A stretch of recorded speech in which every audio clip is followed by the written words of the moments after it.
Hello everyone. Before we start, make sure to like and subscribe to the channel. And leave a comment with where you're from and what time you're watching. That way, YouTube will keep showing you stories just like this one. Now, let's begin. April had just turned cold again when I got the call about the house.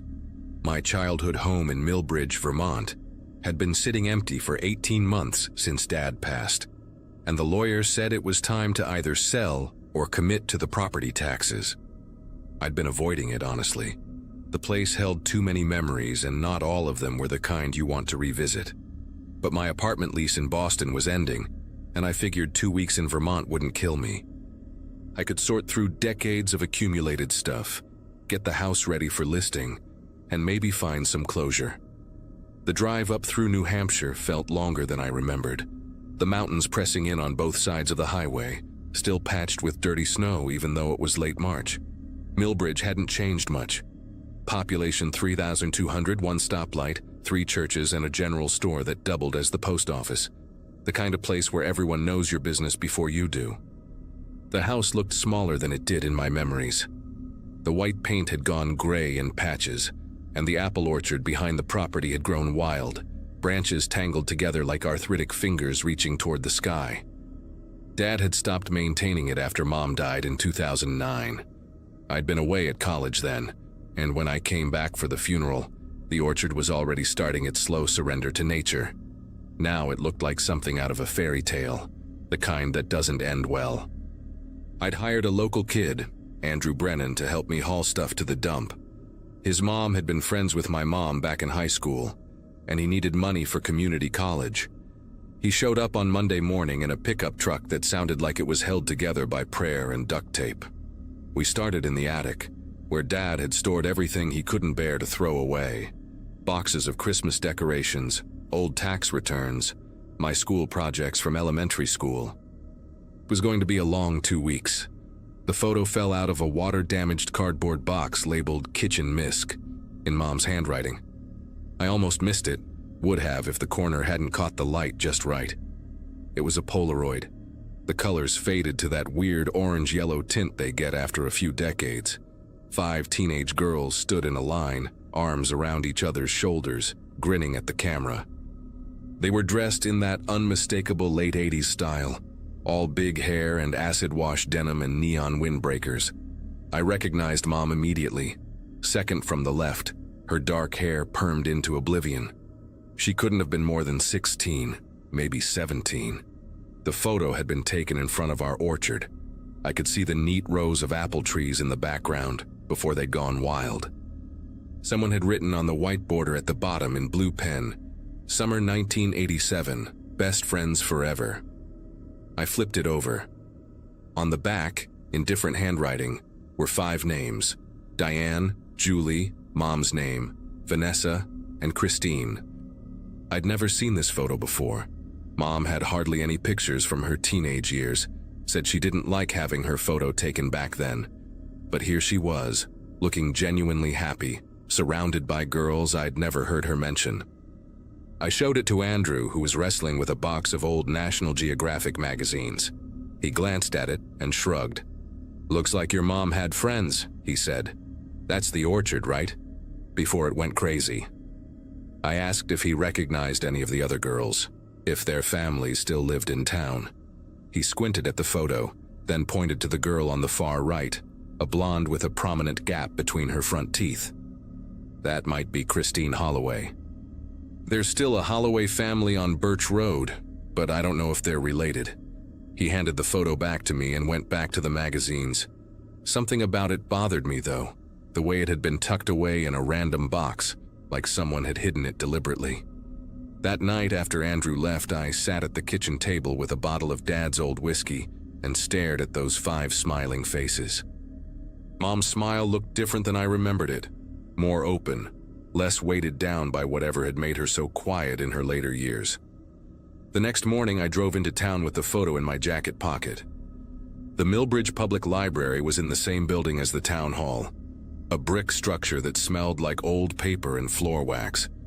Mrs. Galloway, the librarian who'd been there since before I was born, looked up from her desk with a smile that didn't quite reach her eyes when I walked in. I told her I was doing some family history research, that I'd found an old photo of my mom and wanted to learn more about her friends. She got very still when I showed her the picture. Her finger traced over the faces, lingering on each one. "Where did you find this?" she asked, her voice barely above a whisper. I told her it had been in a box in the attic. She handed it back quickly, like it had burned her. "Those girls," she said, then stopped. "Most of them moved away a long time ago. You know how it is with small towns? People leave."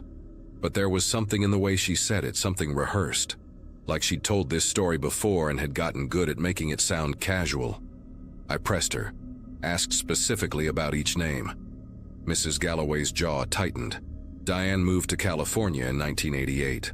Julie, I think she went to New York. Vanessa, maybe Florida. Christine stayed the longest, but she left too. Must have been 1989 or 1990. Every answer came out too quickly, too prepared. I asked if she had yearbooks from that era. Maybe I could find more information about them. She told me the yearbooks from those years had been damaged in a flood in the basement back in 2003. Most of them were thrown out. Convenient, I thought, but didn't say. I thanked her and left, but as I reached the door, she called out, "Your mother wouldn't want you digging into this." I turned around. "Into what?" She just shook her head and went back to her computer, fingers trembling slightly as they found the keyboard. Outside, I sat in my car for a long time, engine running, heat blasting. The whole conversation felt wrong. People don't react like that to a simple question about old high school friends, not unless there's something to hide. I spent the rest of that day at the town hall, going through old newspaper archives on microfiche.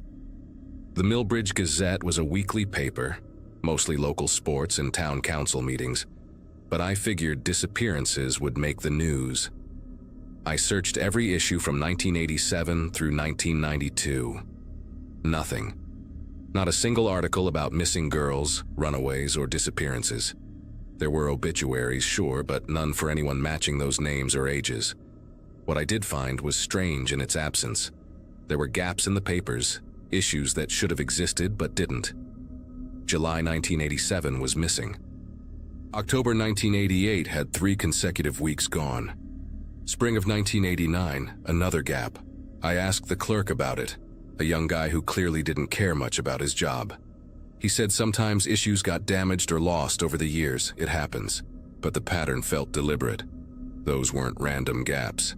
I drove to the address Andrew had mentioned, the Holloway place on Birch Road.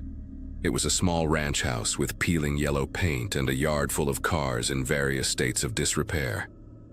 An older man answered the door, maybe in his 70s, with suspicious eyes and a Boston Red Sox cap pulled low. I introduced myself, said I was looking for information about Christine Holloway.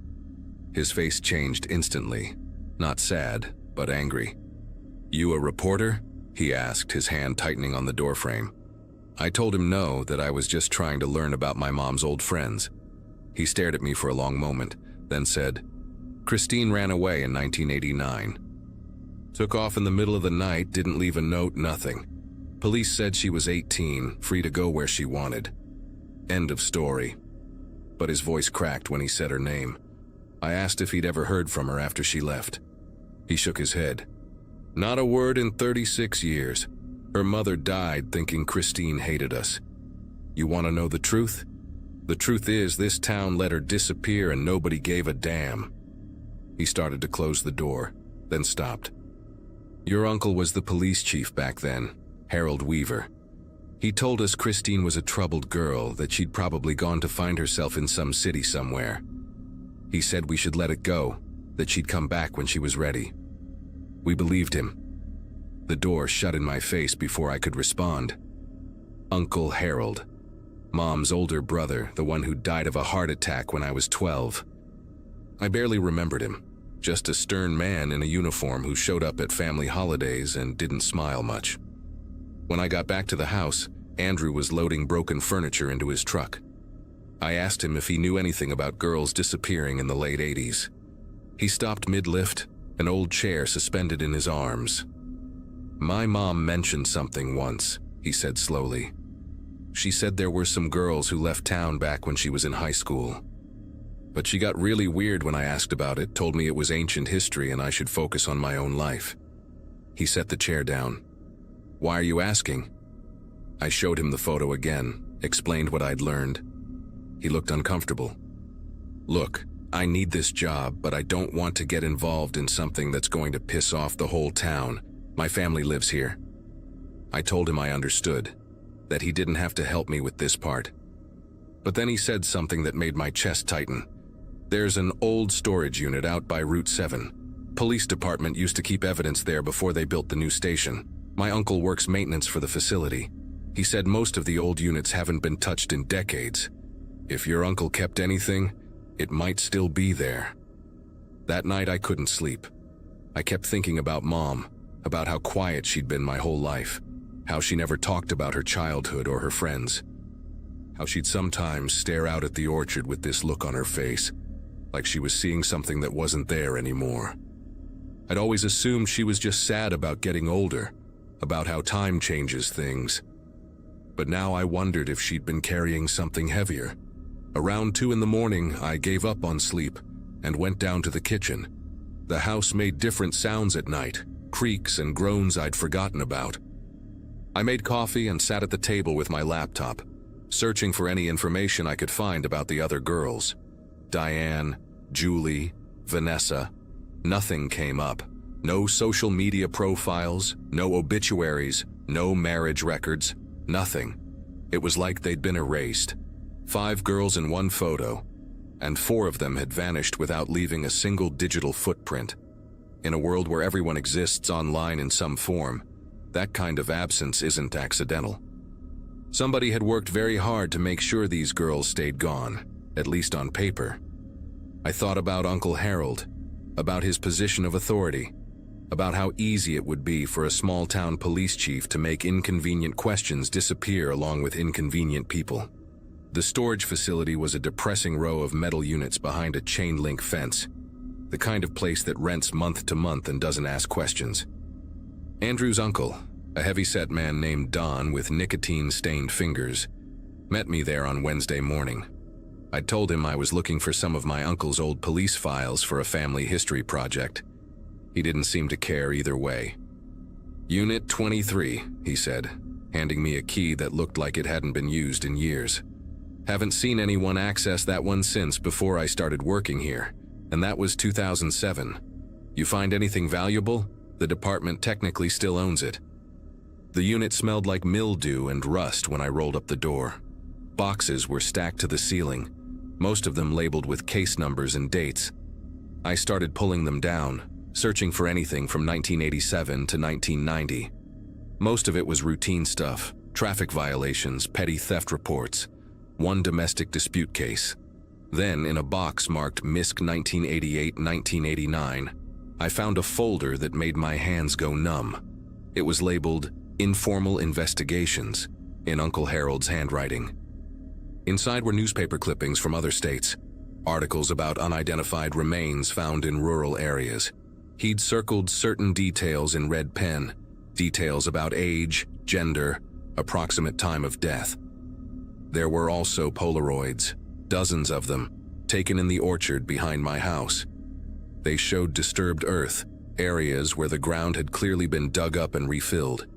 Each photo had a date written on the back: July 1987, October 1988, April 1989, May 1989. My legs gave out and I sat down hard on the concrete floor. The dates matched the gaps in the newspaper archives. They matched the timeline of when the girls supposedly ran away. I pulled out my phone with shaking fingers and took pictures of everything in that folder. Every article, every photo, every note. There was a handwritten log too, Uncle Harold's daily notes. Most entries were mundane, but scattered throughout were lines that made my stomach turn. Spoke with Holloway family again. They're accepting the runaway story. Diane's parents finally stopped calling. Convincing people these girls wanted to leave is easier than I thought. Small-town prejudices work in my favor. And then, near the end of the log, one entry that broke something inside me. Spoke to my sister today. She knows, she's always known. But she won't say anything. Family protects family, even when it shouldn't. My mother had known. She'd known what happened to her friends, and she'd stayed silent for the rest of her life, carrying that weight alone because her brother was a murderer and she couldn't bring herself to turn him in. I drove straight to the Vermont State Police Barracks in Rutland, 40 minutes away, with the folder on my passenger seat. I didn't trust anyone in Millbridge. The detective I spoke with, a woman named Carver, listened to everything without interrupting. When I showed her the photos and the log, her expression went from skeptical to grave. She made calls, and within hours, a forensics team was on its way to my property. They spent 3 days searching the orchard with ground-penetrating radar. They found 4 sets of remains buried in shallow graves exactly where Uncle Harold's photos indicated: Diane, Julie, Vanessa, and Christine. The 5th girl in the photo, my mother, had been the sole survivor, the one who got away because she was his sister. And even monsters sometimes have limits. The town exploded with the news. Some people were horrified, others were angry that I'd dug up the past. Mrs. Galloway refused to speak to anyone. Christine's father called me, sobbing, saying he'd waited 36 years to know what happened to his daughter, and thanking me for giving him that closure, even though it came with such terrible truth. I sold the house within a month. Couldn't stand to be there anymore. The orchard was excavated completely, turned into a memorial garden for the victims. Before I left Vermont for good, I went back one last time and stood where that photo had been taken in 1987. 5 girls smiling at the camera, none of them knowing that 4 would be dead within 2 years, and the 5th would spend the rest of her life drowning in guilt and silence. I understood now why Mom had been so quiet, why she never wanted to talk about her past, why she'd look at the orchard with that haunted expression. She'd been looking at their graves, living above the evidence of her brother's crimes, knowing the truth but never speaking it, protecting a monster because he was family. I'll never know if she stayed silent out of fear or misplaced loyalty, and maybe it doesn't matter anymore. What matters is that those 4 girls finally got to go home to their families, even if it was 3 decades too late. I still have that photo, tucked away in a drawer I rarely open. Sometimes I take it out and look at those 5 faces, all that youth and possibility, and I think about how one person's evil can ripple through generations, destroying not just the victims but everyone connected to them. The house sold to a family from Massachusetts who had no idea about its history. I didn't tell them. Maybe that makes me like my mother, keeping secrets to protect people from ugly truths. Or maybe some stories need to be buried along with the dead. I don't know anymore. What I do know is that I'll never go back to Millbridge, and every time I see an apple orchard, I drive past it as fast as I can.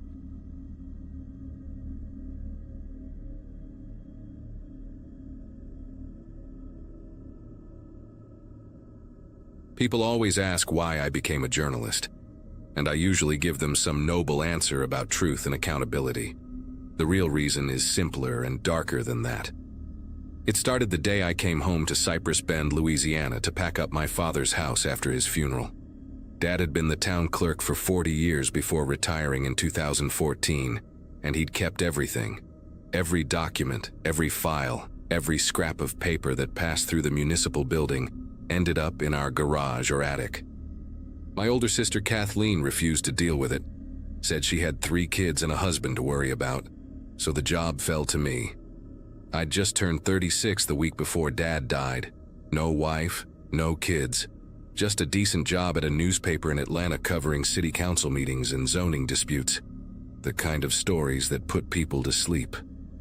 I took a month's leave and drove the 9 hours back to the place I'd spent my whole childhood trying to escape.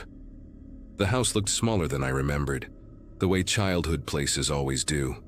It sat on Magnolia Avenue, a street that used to be nice before the chemical plant laid off half the town in 2008. Dad's Toyota was still in the driveway, covered in that yellow pollen that coats everything in Louisiana during spring. It was a Saturday in May, humid as hell, and the cicadas were already screaming in the oak trees. I'd been dreading this for weeks. Not just because of the grief, but because I knew what waited inside. Dad had been a hoarder of the bureaucratic kind. The living room was stacked with banker's boxes, the hallway lined with filing cabinets, the spare bedroom converted into what he called his archive. Mom had left him over it back when I was in college, said she couldn't live in a museum anymore. She'd remarried and moved to Florida, sent flowers to the funeral but didn't come. I couldn't blame her. The house smelled like old paper and the lemon cleaner Dad used obsessively, trying to keep the mold at bay. I stood in the doorway with my duffel bag, looking at the mountain of work ahead, and seriously considered just hiring an estate sale company to deal with all of it. I started in the garage because it seemed the least personal. Boxes were stacked to the ceiling, labeled in Dad's careful block letters. Most of it was exactly what you'd expect. Tax records, water bills from 1987, permits for shed construction, complaints about barking dogs, boring, mundane stuff that should have been thrown out decades ago. I worked methodically, creating piles for trash, recycling, and the maybe 5% worth keeping.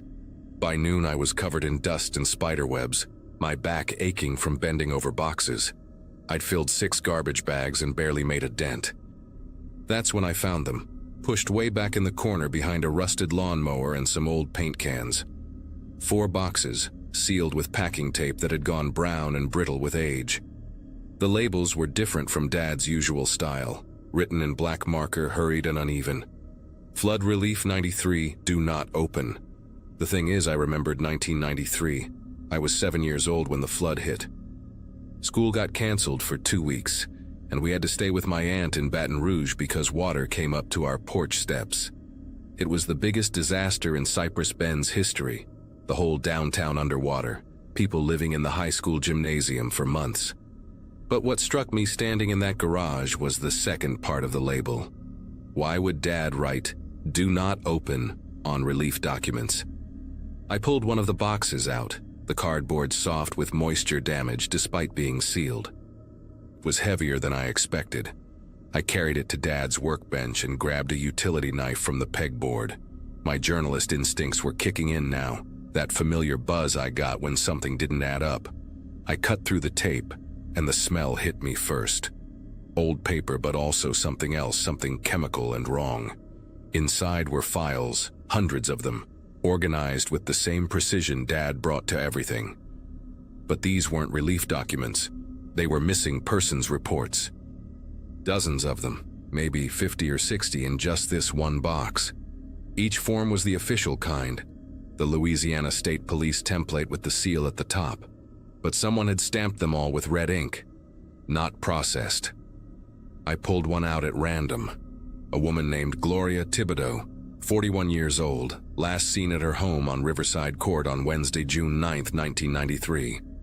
The report was filed by her sister on June 15th. There was a Polaroid photo paperclipped to the form, showing a smiling woman with dark curly hair standing in front of a small yellow house. I grabbed another file. James Ortega, 19, last seen leaving his job at the marina on the same date, June 9th. Another photo, a skinny kid with a work uniform and a shy smile. Then another, Carolyn Dufresne and her 2 daughters, ages 8 and 11. All last seen June 9th, 1993. All reported missing in the days after. All stamped, not processed. My heart started pounding in a way that had nothing to do with the garage heat. June 9th, 1993, was the day the levee broke. I remembered because it was my grandmother's birthday, and we were supposed to have cake that evening, but never did because the sirens started going off around 3 in the afternoon. The Riverside neighborhood got hit first and worst, the water coming in so fast that people barely had time to get to their roofs. The news said it was 20 feet deep in some places. I grabbed my phone and started Googling, pulling up the old newspaper archives from the Cypress Bend Chronicle. The official death toll from the flood was listed as 7 people. 7. I had at least 30 missing persons reports in my hands from just one box, and there were 3 more boxes in that corner. I started pulling files faster, my hands getting that tremble you get when you're onto something big. Every single report had the same date, June 9th, 1993. Every single person was from Riverside, and every single form had that red stamp. Someone had deliberately not processed these reports. Someone had made these people disappear from the official record. I spent the next 4 hours going through all 4 boxes. By the time I finished, I'd counted 147 missing persons reports. 147 people who vanished the day of the flood, all from the same neighborhood, all officially erased. The files included everything you'd expect: detailed descriptions, last known locations, family contacts, even some personal effects that had been turned in. A wallet, a set of house keys, a child's stuffed rabbit, water-stained and falling apart. Someone had taken these reports seriously enough to collect evidence, but then buried them. I found something else too, tucked into the bottom of the last box. A manila envelope marked, "Engineering Survey, Confidential." Inside were blueprints of the levee system, covered in notations and calculations in different handwriting. Yellow sticky notes were attached to several pages, and one note made my stomach turn. It was dated June 8, 1993, the day before the flood. The handwriting was shaky but legible. Charges placed as requested. Primary breach point north sector will direct flow to Riverside. Detonation window 2:04 p.m. Wednesday. God forgive us. I sat down hard on Dad's workbench stool, my legs suddenly unreliable. Someone had blown the levee on purpose. They deliberately flooded Riverside, and my father had known about it. The evidence was in his garage, hidden for 31 years. I thought about Dad's last few months, how he'd gotten quiet and withdrawn, how he'd stopped going to church even though he'd been an usher for 20 years, how he'd called me 3 times in the weeks before his heart attack, leaving rambling messages about needing to tell me something important. But I'd been busy with a story deadline and kept saying I'd call him back later. I never did. Now he was gone, and I was holding proof of mass murder. I pulled out my laptop and started searching for anything about Riverside neighborhood. What I found made everything worse. After the flood, the land had been declared unusable, too damaged to rebuild. The entire neighborhood, 43 acres, had been sold to a development company for next to nothing. That company was owned by the Prudhomme family. Everyone in Cypress Bend knew the Prudhommes. They owned half the parish, had for generations. Sugarcane plantations, timber operations, commercial real estate. The family estate sat on a hill overlooking the river, a white mansion with columns that had been there since before the Civil War. In 1993, the patriarch was Jean-Paul Prudhomme, and according to the property records I was pulling up, his holdings had been directly upstream from Riverside. If the levee had broken naturally where it was supposed to, the water would have flooded his processing plant and 5,000 acres of prime agricultural land.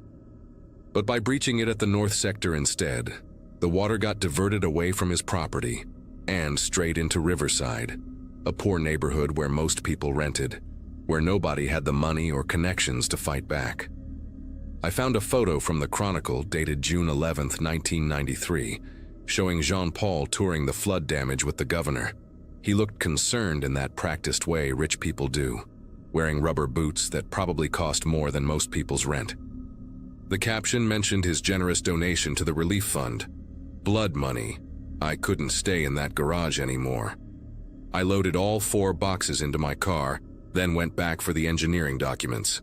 It was almost 7 in the evening, the sun setting orange and angry through the humidity. I sat in my car with the air conditioning blasting, trying to figure out what to do next. The smart move would be to call the FBI, hand everything over, let the professionals handle it.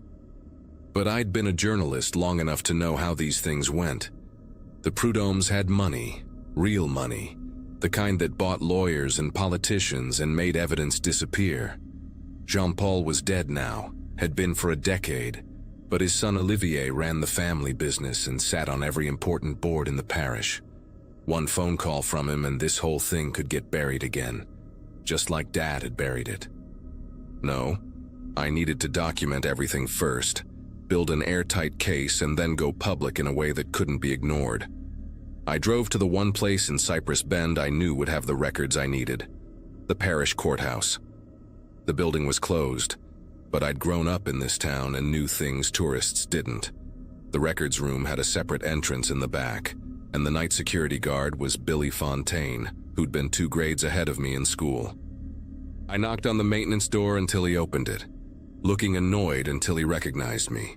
We talked for 10 minutes about Dad's funeral, about his own father's diabetes, about how the town wasn't what it used to be.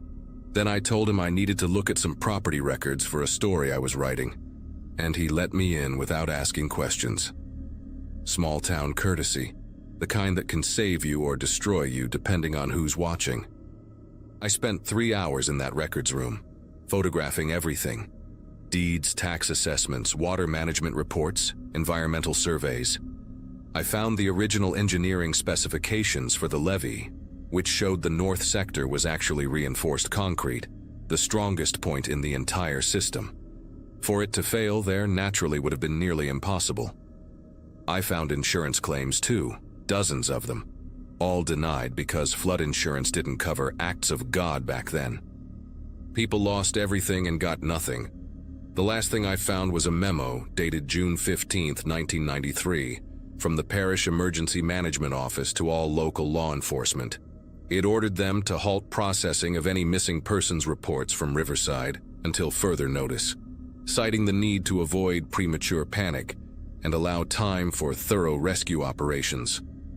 The memo was signed by the emergency coordinator, a man named Frank Boudreau, but at the bottom was a handwritten note, per prud'homme request. That's when I understood what Dad had done. He hadn't been part of the conspiracy. He'd been the one person who'd refused to destroy the evidence. Everyone else had followed orders, but Dad had kept those reports, hidden them, preserved them for 31 years until someone could do something about it. He'd tried to tell me before he died, and I'd been too busy to listen. I left the courthouse at midnight with my phone full of documentation and a plan forming in my head. I couldn't trust the local police. Half of them probably owed their jobs to Prud'homme donations. But I had friends at the Times-Picayune in New Orleans, and I had enough evidence to make this national news. I drove back to Dad's house, uploaded everything to 3 different cloud services, and sent encrypted files to 2 journalist colleagues with instructions to publish if anything happened to me. Then I finally allowed myself to feel it, the weight of what I'd discovered, and I cried for the first time since Dad's funeral. The story broke 6 days later. I'd spent that time tracking down survivors, people who'd lost family members in Riverside and never got answers. Most had moved away, scattered across Louisiana and beyond, but they all remembered. They remembered filing reports that went nowhere, remembered being told their loved ones probably just left town, remembered the way people stopped asking questions when the Prud'homme name came up. I interviewed 23 people, recorded every conversation, documented every detail. When the Times-Picayune published the first article, it included photographs of the missing persons reports, scans of the engineering documents, and testimony from the survivors. The headline read, "Cypress Bend Flood of '93. New evidence suggests deliberate levee breach killed over 140. Within hours, every major news outlet in the country picked it up. CNN, NBC, The Washington Post. By the end of the week, the FBI had opened an investigation, and the Louisiana Attorney General announced a special task force. Olivier Prud'homme released a statement calling the allegations baseless and defamatory, but his lawyers couldn't explain away the documents. The physical evidence was too damning, too specific, too real. 3 months later, they found the bodies. Ground-penetrating radar surveys of the old Riverside neighborhood, which was now a shopping center and parking lot, revealed multiple unmarked burial sites. The excavation took weeks, but they eventually recovered remains of 68 people, including children.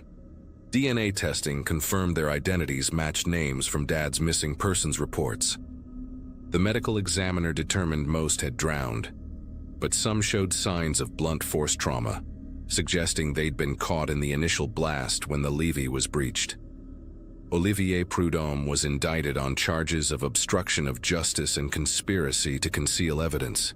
He maintained his father had acted alone, but financial records showed he'd paid off 3 parish officials as recently as 2023 to keep the Riverside files sealed. Frank Boudreau, the old emergency coordinator, confessed in exchange for immunity. He confirmed Jean-Paul Prudhomme had ordered the levee breach and paid the demolition crew $500,000 in cash.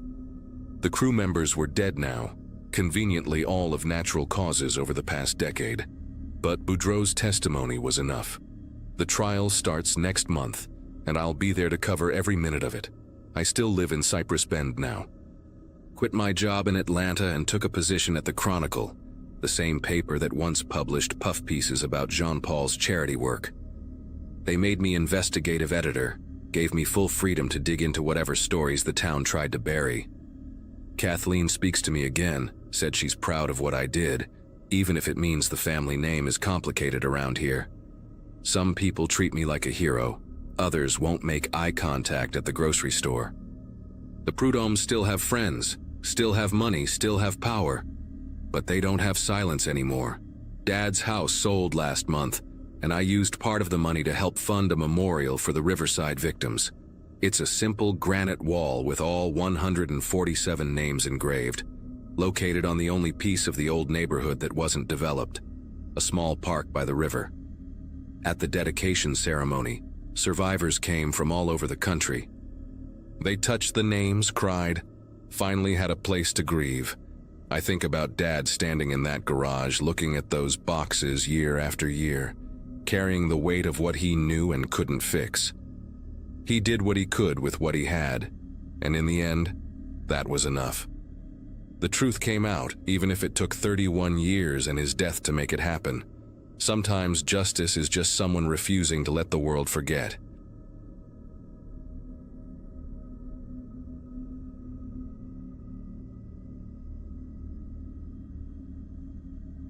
Honestly, I never thought I'd be the person posting something like this online. But I need to get it out somewhere because talking about it in person makes me feel sick all over again. My wife Claire and I got married in June 2014, right after I finished my teaching degree. We were broke as hell, living off her salary as a dental hygienist while I scrambled for substitute teaching gigs around the county. When we found that rental house on the edge of Fairmont, Pennsylvania, it felt like we'd won the lottery. 2 bedrooms, hardwood floors, a little backyard for the dog we planned to get someday, all for $800 a month. The landlord, this guy named Vincent Marsh, seemed normal enough when we met him at the property. Mid-50s, thinning gray hair, wore these thick-framed glasses that made his eyes look huge. He smiled a lot, maybe too much, but we figured he was just eager to rent the place after it sat empty for 3 months. We moved in on a Saturday in late July, and I remember thinking the house had good bones despite the outdated wallpaper and the weird, musty smell in the hallway closet. Claire was already planning which walls we'd repaint, talking about hanging curtains in the bedroom to block out the streetlight that shone directly through our window at night. That first week felt like playing house, you know. We'd order pizza and eat it on the floor, because our furniture hadn't arrived yet, making plans about the life we were going to build there. Vincent stopped by twice that week, once to fix a leaky faucet and another time to check the furnace before winter, he said. Both times he lingered longer than necessary, asking questions about our schedules, when we'd be home, whether we were light sleepers. Claire mentioned later that she thought it was weird how he kept glancing toward our bedroom door, but I brushed it off. Landlords are nosy, right? They want to make sure you're not trashing their property. I wish I'd paid more attention to the way his hands trembled when he handed me his business card, or how he wrote his personal cell number on the back in pen that smudged across the paper like he'd been sweating. It was Claire who noticed the first hole. We'd been living there almost 3 weeks when she decided to rearrange the bedroom furniture. She wanted the bed against the far wall instead of under the window, thought it would help us sleep better without that streetlight blazing into our faces every night. When we pushed the dresser away from the corner, there it was, right at eye level if you were standing in the hallway outside. A perfectly round hole, maybe half an inch across, drilled straight through the drywall. The edges were smooth, deliberate, and when I put my eye up to it, I could see directly into our bedroom, a clear view of where our bed had been positioned for the past 3 weeks. My throat got tight. Claire grabbed my arm, her fingernails digging in hard enough to leave marks. We stood there for what felt like hours, but was probably just a minute, both of us trying to rationalize it. Maybe the previous tenant hung something heavy. Maybe there was some electrical work done, but the hole was too clean, too purposeful, and it was aimed at exactly the right height and angle. I grabbed a flashlight from the kitchen and started checking the other walls, moving furniture, pulling down the few pictures we'd hung. We found 2 more in the bedroom alone. One behind the nightstand on Claire's side, another near the closet that gave a perfect view of where she changed clothes every morning before work. The panic really set in when we checked the bathroom.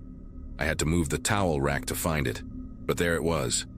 Another hole drilled through the wall that separated the bathroom from the utility closet in the hallway.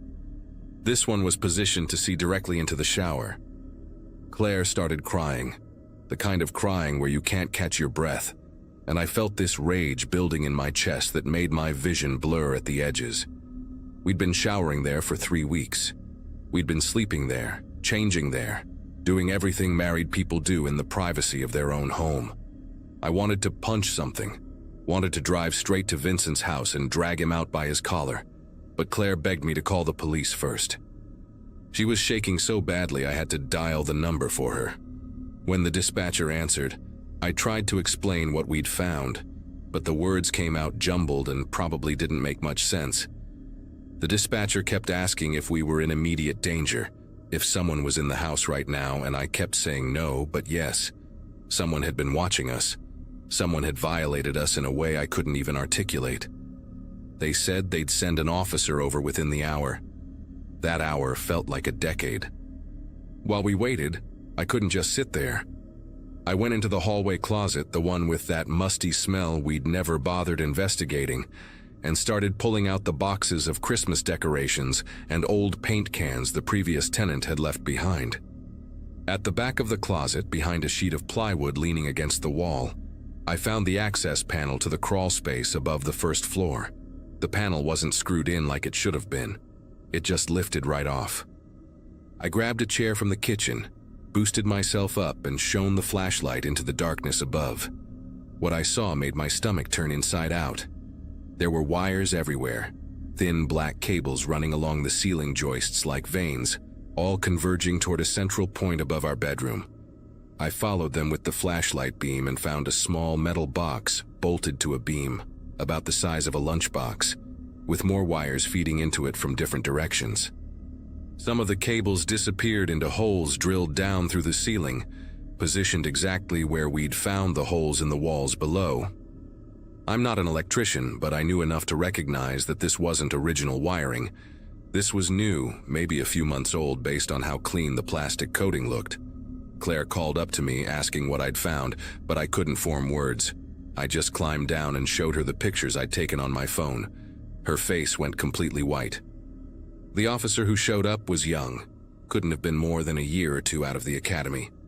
His name was Officer Reynolds, and he had this uncomfortable expression like he'd been expecting a noise complaint, not whatever mess we were describing.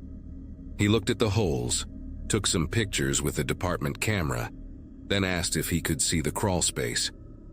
I took him up there, and I watched his expression change from skeptical to deeply concerned as he swept his own flashlight across the wiring. He made a phone call, spoke in that clipped cop voice they use on radios, and within 20 minutes 2 detectives showed up. Detective Brenner was older, maybe 50, with gray stubble and tired eyes that had seen too much. His partner was a woman named Detective Huang, sharp and focused, already pulling on latex gloves before she'd even climbed into the crawl space. They spent 45 minutes up there talking in low voices we couldn't quite hear, occasionally asking us questions through the opening. Had we touched anything? Had we noticed anyone unusual around the property? Did the landlord have keys? That last question hit different. Of course he had keys. He was the landlord. He could come and go whenever he wanted, and we'd never know. Detective Huang came down from the crawl space holding an evidence bag with the metal box inside. She set it on our kitchen table like it was radioactive, and Brenner explained what they'd found. The box was a wireless transmitter, the kind you could buy online for a few $100s, designed to send video signals to a remote receiver. The wires fed into tiny cameras, pinhole style, fitted into the holes we'd discovered. 4 cameras total, they'd counted. Bedroom, bathroom, and 2 in the living room we hadn't even found yet because they were hidden behind air vents. Huang asked if we'd given permission for any surveillance equipment, which was such an absurd question I almost laughed.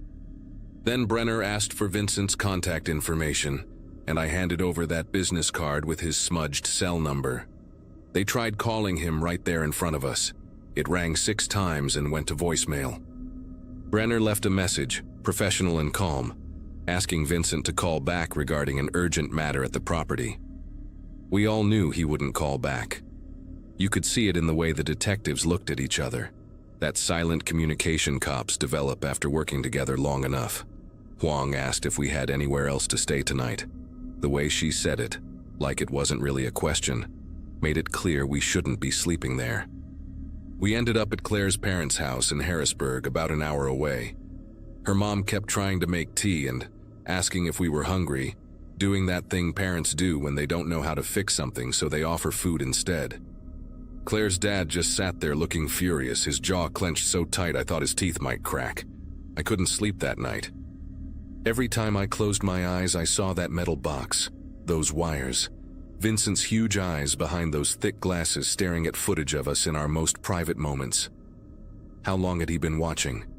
Had he watched us on our wedding night when we came home late and exhausted? Had he seen every fight, every intimate moment, every time we walked around in our underwear thinking we were alone? The violation of it felt like something crawling under my skin. The next morning, Brenner called my cell. They'd gone to the address listed on Vincent's landlord registration. The house was empty. Not just empty like he wasn't home, but empty like he'd cleared out in a hurry. Neighbors said they'd seen him loading boxes into a van around midnight, just hours after we'd called the police. His cell phone was going straight to voicemail now, probably turned off or destroyed. They'd put out a bulletin for his vehicle, a white cargo van with Pennsylvania plates, but Brenner didn't sound optimistic about finding him quickly. What happened next is the part that still keeps me awake sometimes. 3 days after Vincent disappeared, Detective Huang called and asked if we could come down to the station. When we got there, she led us into a conference room where Brenner had spread out papers and photographs across the table, like some kind of horrifying puzzle. They'd started digging into Vincent's background, pulling property records and cross-referencing rental listings. Turns out our house wasn't the only one. Vincent owned 6 rental properties scattered across 3 counties in central Pennsylvania, all advertised as affordable housing for young couples and single women. The detectives had obtained warrants and searched every single property. 5 of them had the same setup. Holes in the walls, cameras hidden in bedrooms and bathrooms, wiring running to transmitters in crawl spaces or attics. One house in Altoona had 8 cameras installed. 8. Huang showed us a spreadsheet she'd created, listing the current and former tenants they'd identified going back 3 years. 22 people had lived in those houses during that time. 22 people who had no idea they'd been watched, recorded, violated in their own homes. Some had already moved away, gotten married, started families. The detectives were in the process of contacting everyone, and I could see the weight of it on Huang's face, knowing she'd have to make those phone calls and destroy people's sense of safety and privacy all over again. Brenner pulled out another folder, this one thicker, and explained that they'd executed a warrant for Vincent's financial records. He'd been paying for cloud storage, massive amounts of it, through an offshore service that specialized in, let's say, discretionary data hosting. The kind of service that doesn't ask questions and doesn't cooperate easily with law enforcement. They were working with federal investigators now because the scope had expanded beyond local jurisdiction. The FBI Cybercrimes Unit was involved, trying to trace where the footage had been uploaded and whether Vincent had distributed or sold any of it. That word "sold" hit me like a hammer. The idea that strangers might have paid money to watch me and Claire in our bedroom, that our most private moments might be saved on some server in another country, being traded around by people whose faces we'd never see. It made me want to vomit right there on the conference room table. Claire started crying again, and Huang pushed a box of tissues across the table with the kind of practiced gentleness that told me she'd done this too many times before. Brenner said they'd keep us updated, that they were doing everything possible to track Vincent down and secure any footage that might exist. But I could hear the uncertainty in his voice. The internet is vast. Data can be copied, backed up, hidden in places even experts struggle to find. We never went back to that house. Claire couldn't even drive past the street without having a panic attack, and honestly, neither could I.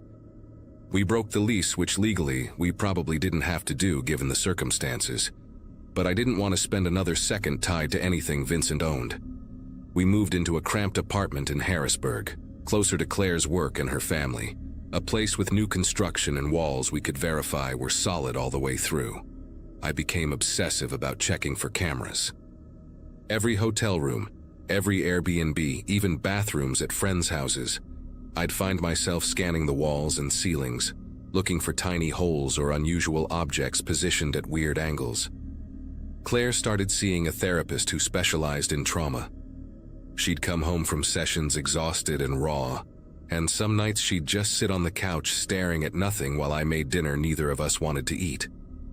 Our marriage took a hit. Not because we blamed each other, but because the invasion had poisoned something fundamental between us. Intimacy became complicated, loaded with the knowledge that someone had stolen it from us, and we could never get it back. We got through it, slowly, with a lot of therapy and patience and honest conversations that hurt like open wounds. But it changed us. You don't come back from something like that completely whole. Vincent Marsh was arrested 4 months later at a border crossing in Texas, trying to get into Mexico with fake identification. The cargo van was full of hard drives and equipment. Turns out he'd been planning this for a while, had money stashed in accounts under different names, probably anticipating the day someone would discover what he'd been doing. The trial took 2 years, dragged out by legal motions and evidence processing. The FBI recovered footage from multiple cloud accounts, thousands of hours of recordings spanning back to 2011. He'd been doing this for at least a decade, maybe longer. 22 victims became 43 as more people came forward after seeing news coverage. Some of the footage had been sold on dark web forums, distributed to networks of people who paid subscription fees to watch real surveillance of unsuspecting people. Vincent pleaded guilty eventually, probably because his lawyers knew a jury would bury him. He got 38 years in federal prison, no parole. He'll be 90 when he's eligible for release, if he lives that long. Huang called me the day the sentence came down. She said it was one of the longest sentences she'd seen for this type of crime, that the judge had been visibly disgusted during sentencing. It should have felt like victory, like justice, but mostly I just felt tired. Claire and I were in our new house by then, a place we'd bought instead of rented, where we'd personally inspected every inch before signing the papers. We're okay now, or as okay as you can be after something like this. We don't talk about it much anymore, but sometimes I catch Claire staring at a wall with that distant look, and I know she's back there, in that bedroom on the edge of Fairmont, realizing someone was watching. The violation doesn't fade. You just learn to carry it differently. And every time I hear about someone finding a great deal on a rental, I want to tell them to check the walls first. Check everything. Because privacy is an illusion, and trust is a luxury not everyone deserves.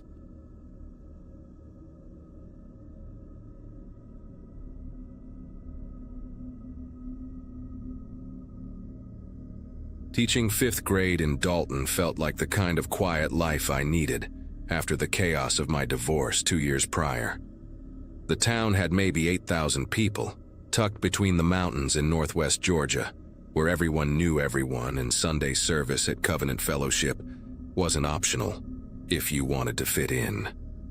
I started attending because my principal, Mr. Warren, mentioned it during my interview, saying the church was the heart of the community and most of the school staff were members. Within my first month, I'd been welcomed with casseroles, invitations to potlucks, and warm smiles from people who seemed genuinely kind. The church itself was this beautiful old building with white columns and stained glass windows that threw colored light across the pews during morning service. Everything felt safe, normal, like I'd finally found a place where I could rebuild my life and focus on my students without the drama I'd left behind in Savannah. But sometime around mid-October, I started noticing small things that didn't quite add up. After service one Sunday, I saw 3 of my colleagues, including Beth Sullivan, who taught 3rd grade, huddled in the parking lot with Deacon Phillips and 2 other church elders I didn't know well. They were speaking in hushed tones, and when I waved at Beth, she looked almost startled before giving me this tight, forced smile and turning back to the group. The conversation stopped completely when I walked past them to my car. Then there was the Wednesday evening Bible study I'd started attending, where certain members would exchange these meaningful glances whenever someone mentioned the community committee, which I'd been told was just a charity organization that helped struggling families in the area. I'd asked about volunteering once, and the room had gone uncomfortably silent before someone changed the subject. People were friendly enough to my face, but I was starting to feel like there was this whole other layer to the church that I wasn't part of, like everyone was in on something I didn't understand. The warmth I'd initially felt was beginning to seem performative, calculated even, though I couldn't explain why I felt that way.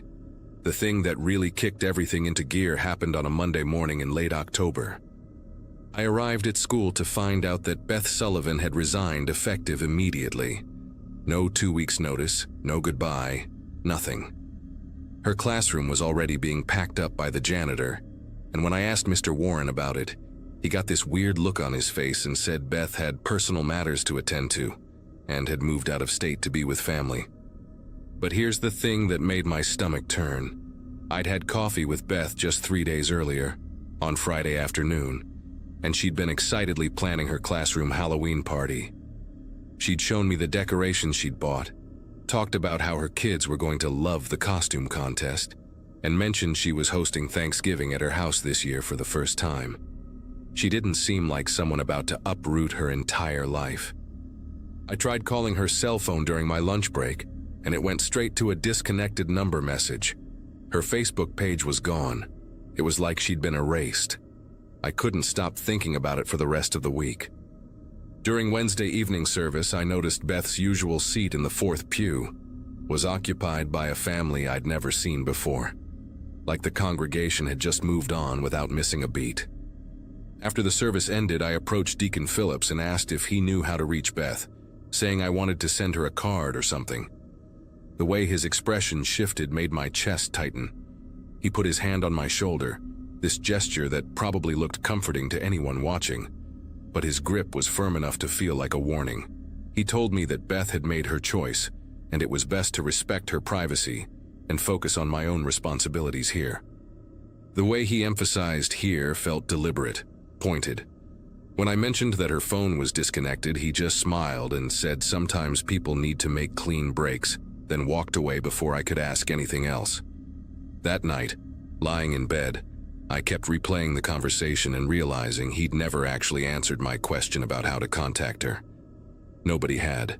The next Sunday I decided to do something probably stupid, but I couldn't help myself. After service, I lingered near the fellowship hall where coffee and donuts were set up, and I started casually asking other members if they'd heard from Beth. The reactions were all variations of the same theme: awkward pauses, quick subject changes, or these rehearsed-sounding responses about respecting her decision and moving forward. But it was Margaret Torres, the church secretary who'd always been chatty with me, who really confirmed my suspicions. When I asked her, she actually glanced around nervously before leaning in close and whispering that I should stop asking questions about Beth. Her exact words were, "Some people aren't cut out for the level of commitment this community requires, and it's better for everyone when they realize that sooner rather than later." When I pressed her on what she meant by commitment, she straightened up, plastered on a smile, and said she had to help clean up, practically speed-walking away from me. The whole exchange lasted maybe 30 seconds, but it left me feeling genuinely unsettled. What kind of church talks about commitment like it's some binding contract you can't get out of? I started paying closer attention after that, really watching how people interacted. The community committee met every other Friday evening in the church basement, and I'd see the same group of maybe 20 people heading down there. Always the same faces, including Mr. Warren, Deacon Phillips, and several other teachers from school.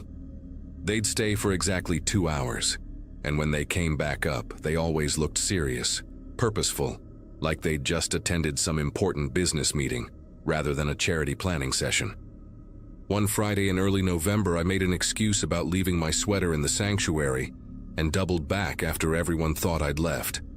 I could hear voices coming from the basement, but the door at the top of the stairs was locked. I stood there for a minute, listening, and I could make out someone talking about maintaining the structure and ensuring compliance, which seemed like really weird language for organizing food drives or whatever they were supposedly doing. Then I heard footsteps coming up the stairs and I had to scramble back to my car, my heart absolutely pounding, feeling like a kid who'd almost gotten caught doing something wrong. What really sent me down the rabbit hole was finding Beth's lesson planner in the supply closet at school. I'd gone in looking for construction paper for my class, and there it was, shoved behind some boxes on the top shelf like someone had hidden it quickly. Her handwriting was all over it. Plans sketched out through December, parent conference notes, everything. On the inside cover, she'd written her sister's phone number in California with a note that said, "Emily, emergency contact." I took a photo of the number with my phone and called it that evening from my apartment. A woman answered, and when I explained who I was and asked about Beth, there was this long, painful silence before she said Beth hadn't contacted any family members. Emily's voice cracked when she told me she'd filed a missing person report 2 weeks ago, but the police in Dalton had told her that Beth had resigned from her job voluntarily, and there was no evidence of foul play, so they weren't investigating. Emily said she'd driven down from California to look for her sister, had gone to the church and spoken with Deacon Phillips, and he'd told her the same story about Beth moving away for personal reasons. But Emily knew her sister, knew Beth would never just vanish without telling family, and she'd left Dalton feeling like everyone was lying to her but having no proof of anything. After I hung up with Emily, I sat on my couch for probably an hour just trying to process what this meant. A woman had vanished, her own sister couldn't find her, and an entire church congregation was apparently okay with pretending everything was normal. I thought about going to the police myself, but what would I even say? That people at my church were acting weird and my colleague had quit her job?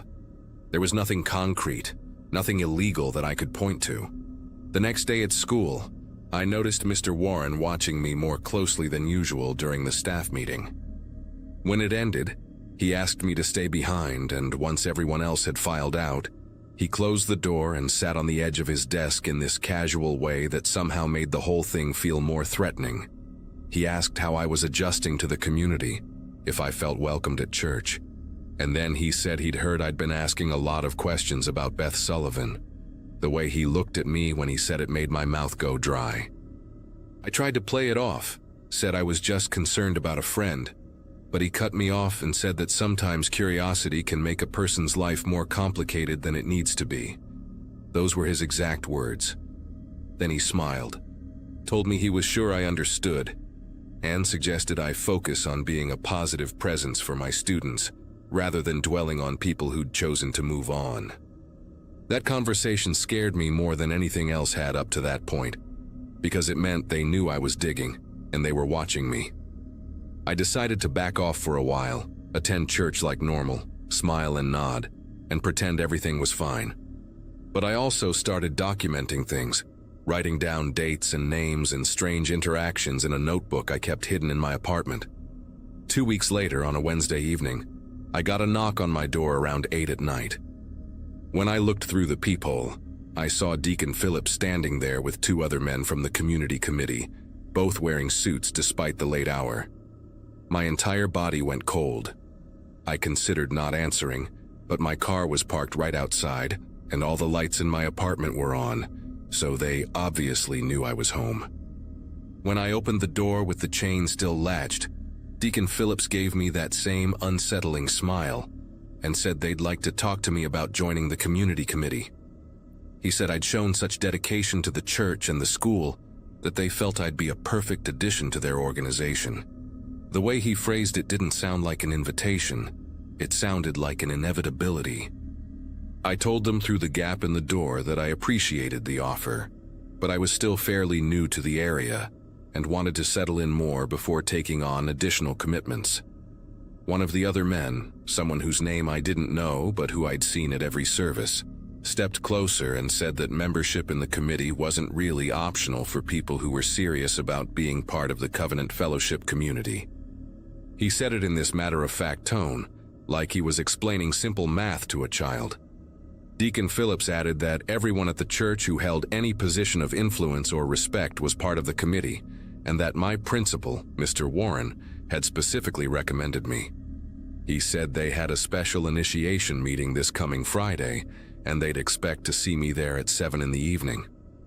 When I started to protest, to say I needed time to think about it, the third man finally spoke up and mentioned how unfortunate it had been that Beth Sullivan hadn't understood the importance of commitment, how she'd made things difficult for herself by trying to walk away. The implicit threat in his words was crystal clear. I managed to tell them I'd think about it and close the door, then immediately pushed my couch against it and spent the rest of the night planning what the hell I was going to do. I knew I couldn't just refuse and stay in Dalton. Whatever this community committee actually was, they clearly had enough influence to make people disappear without consequences, and the local police were either part of it or too intimidated to investigate. By Thursday morning, I'd made my decision. I called in sick to school, went to the bank and withdrew everything from my checking account, and started packing only what would fit in my car. I didn't give notice to my landlord, didn't tell anyone at school I was leaving, didn't post anything on social media. I loaded up my sedan that afternoon while most people were still at work, threw my notebook with all my documentation into my bag, and planned to leave Friday morning before dawn, hours before that 7 o'clock meeting they expected me at. But Thursday night, around 11, I heard footsteps on the stairs leading up to my second-floor apartment. Slow, deliberate footsteps, and then they stopped right outside my door. I held my breath in the darkness, watching the shadow of feet visible under the door gap. Whoever it was stood there for what felt like forever, but was probably only 2 or 3 minutes. Then I heard a piece of paper slide under my door. When the footsteps finally retreated, I waited another 10 minutes before turning on a light and picking up the paper. It was a printed schedule for tomorrow's initiation ceremony, with my name already typed at the top, along with a note that said, "We look forward to welcoming you into our family. This is a once-in-a-lifetime opportunity you won't want to miss." I didn't sleep at all that night. At 3 in the morning, I grabbed my bags, left my apartment key on the counter, and walked as quietly as I could down to my car. The street was completely empty and dark except for one streetlight flickering at the end of the block. I threw everything in the trunk, got in the driver's seat, and my hands were shaking so badly I could barely get the key in the ignition. Just as the engine started, I saw headlights turn onto my street from the far end. A dark SUV moving slowly, like it was patrolling. I didn't wait to see if it was coming for me. I pulled out and drove in the opposite direction, taking back roads out of town, constantly checking my rearview mirror for anyone following me. I drove for 6 hours straight, didn't stop except for gas, and ended up at my cousin's place in North Carolina by mid-morning. I stayed with her for 2 weeks, barely leaving her apartment, jumping at every unexpected sound. I finally worked up the courage to call Emily, Beth's sister, and told her everything that had happened to me. She broke down crying and said she'd suspected something like this but had no way to prove it. Together, we contacted the FBI field office in Charlotte, and I turned over my notebook with all the documentation. An agent took my statement and said they'd look into it, but warned me that without concrete evidence of a crime, there wasn't much they could do immediately. He did say that Dalton had come up before in relation to some financial irregularities involving a church organization, and my information might help build a case, but it could take months or even years. He strongly advised me not to return to Dalton under any circumstances. It's been 8 months since I left, and I'm teaching at a different school now in a different state, using my maiden name from before my marriage. I check the news from Dalton compulsively, looking for any updates, but there's been nothing about the church or the community committee. Beth Sullivan is still listed as a missing person with no new developments. Emily texts me sometimes, and we both hold on to this thin hope that maybe the investigation will eventually uncover something. But I'm not holding my breath. What keeps me up at night is thinking about how many people might still be trapped in that system, too afraid to leave, or too deep into whatever that organization actually does. I've had nightmares where I'm back in that church basement, where the locked door opens and I see what they were really doing down there. But I always wake up before finding out. Sometimes I wonder if I should have stayed and fought harder to expose them. But then I remember the look in Deacon Phillips's eyes when he stood at my door, and I know I made the only choice I could. I'm safe now. I have a new job and a new start. But I'll never really feel settled again. I'll always be looking around corners, always wondering if someone from Covenant Fellowship might track me down, because I'm the one who got away and talked to the FBI. That's what they took from me, even though I escaped. They took my ability to ever feel completely safe again, to trust a community, to believe that friendly faces in a small town church are actually what they appear to be. And somewhere in Dalton, Georgia, they're still meeting every other Friday in that basement, still maintaining their structure and ensuring compliance, still making people disappear when they ask too many questions.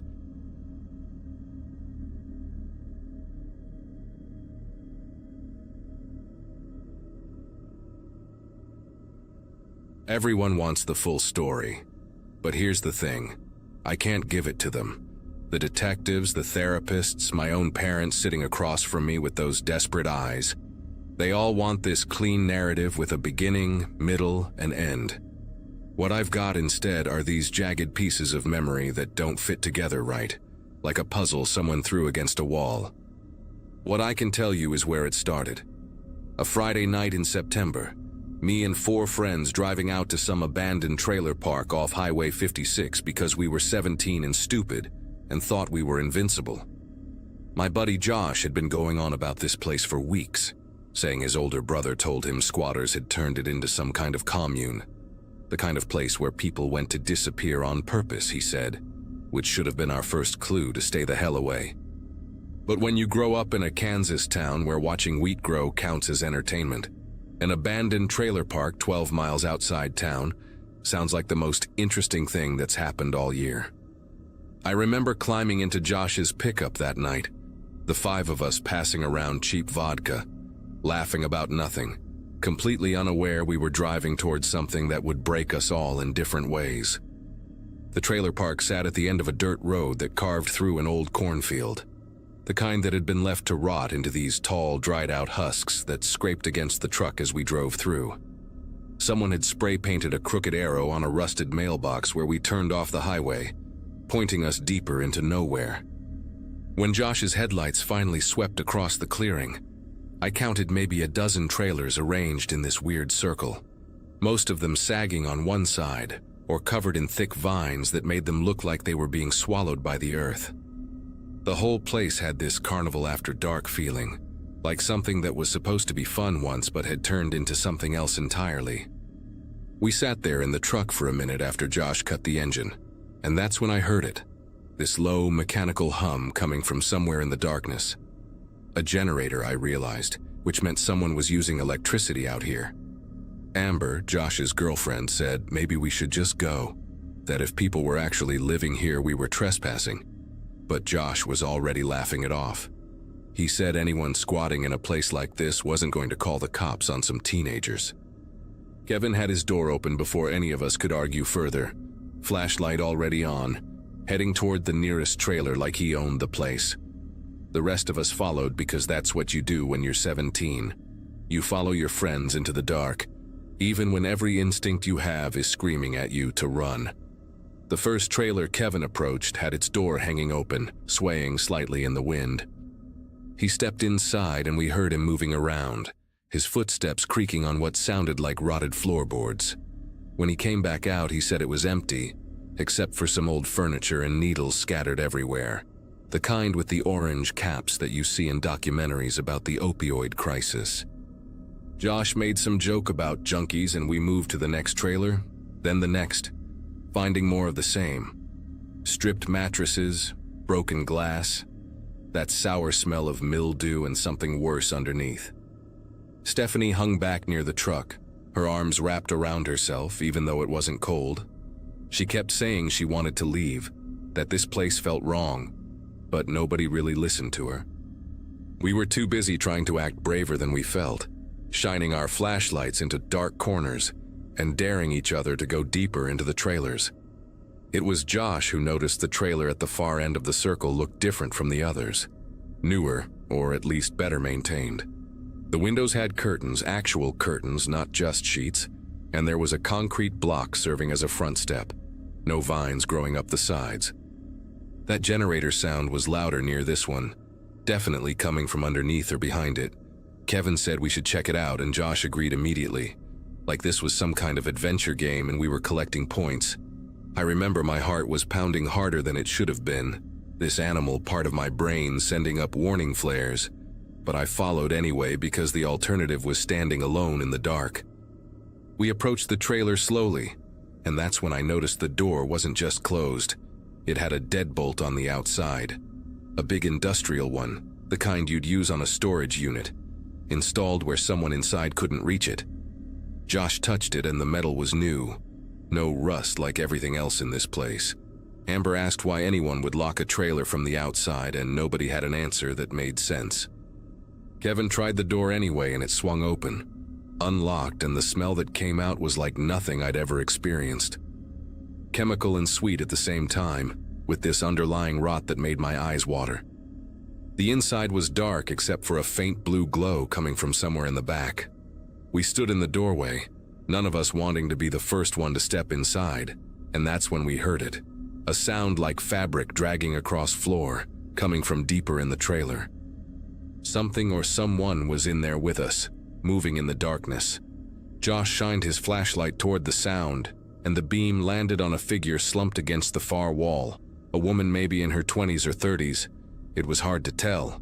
She was staring at us but not really seeing us, her eyes glassy and unfocused, and her lips were moving like she was talking but no sound was coming out. She wore a stained tank top and her arms were covered in track marks, some fresh enough that they still looked angry and red.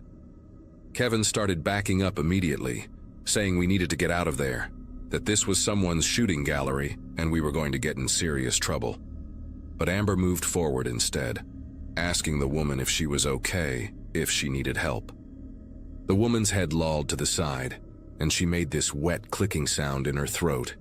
And I realized she wasn't just high, she was barely conscious, maybe overdosing right in front of us.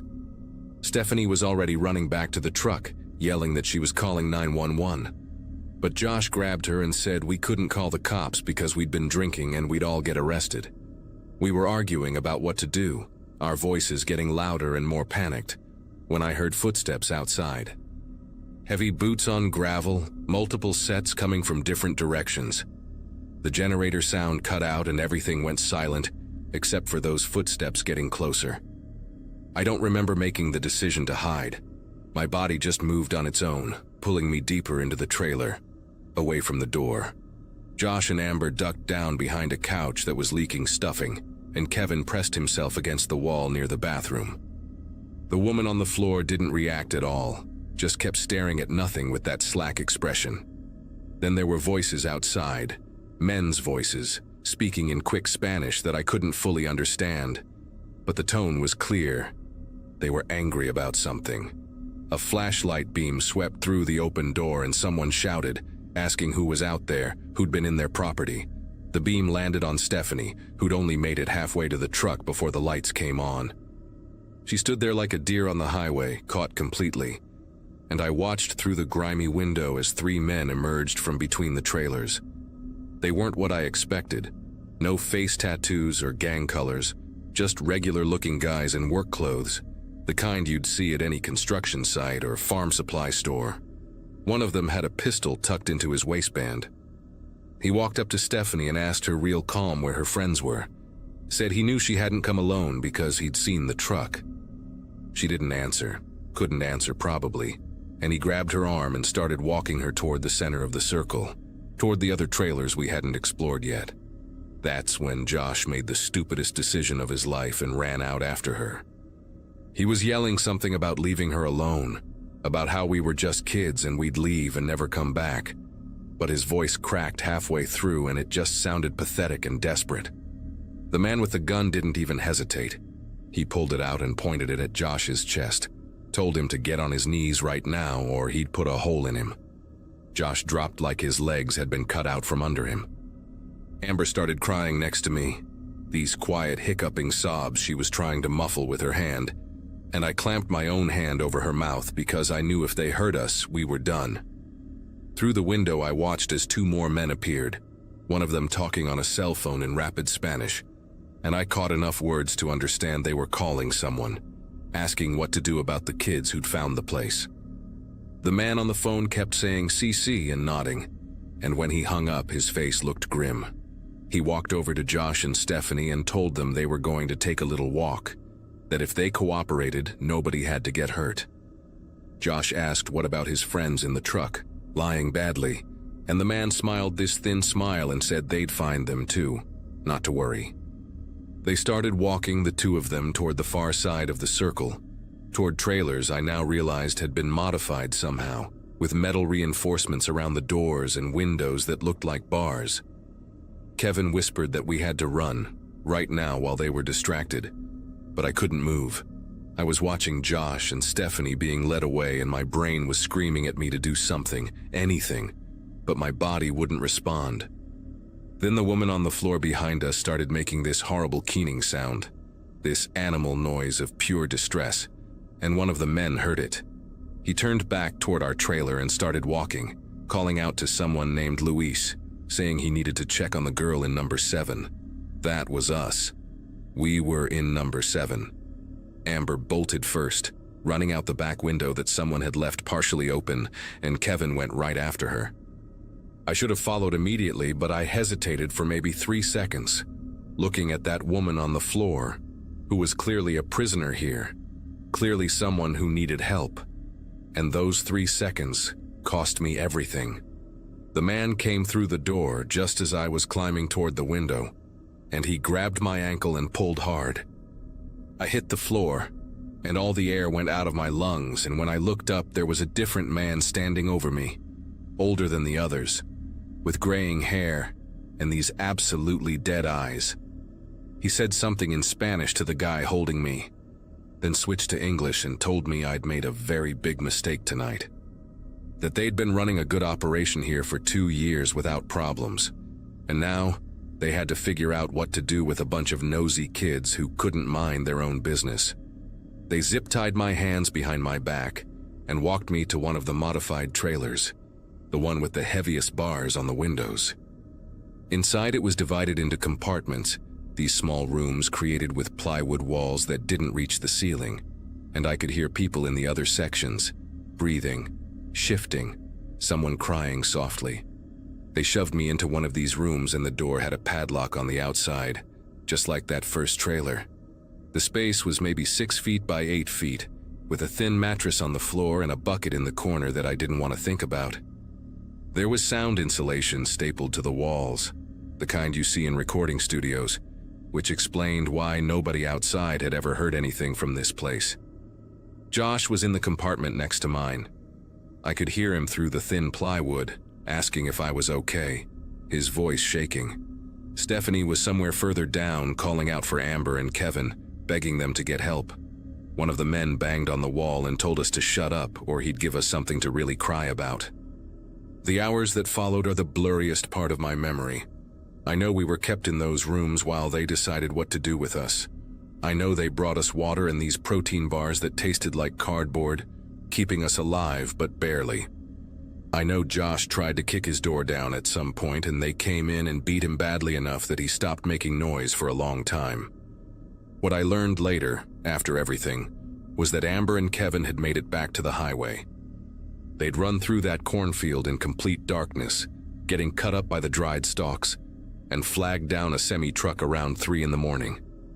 The driver let them use his CB radio to call for help, and they told the police everything: the trailer park, the men with guns, their 3 friends who'd been taken. But here's the thing about Kansas County police departments at 3 in the morning. They're understaffed and skeptical, especially when 2 drunk teenagers show up with a story about armed men and kidnapping in an abandoned trailer park that most locals didn't even know existed. The officer who responded thought they were either pulling a prank or had gotten into some kind of drug deal gone wrong. He drove out to Highway 56 with them at dawn, but couldn't find the turnoff they described. That spray-painted arrow on the mailbox was gone, painted over with brown that matched the rust. The dirt road through the cornfield had been smoothed out somehow, and without that clear path, the officer didn't want to drive his cruiser through private farmland on the word of 2 scared kids who couldn't give him an exact location. He took a report and told them he'd follow up, but Amber said she could tell he didn't believe them.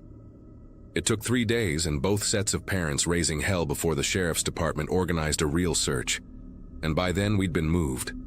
They transported us at night in a panel van with no windows, drove for what felt like hours on roads that went from paved to gravel to dirt.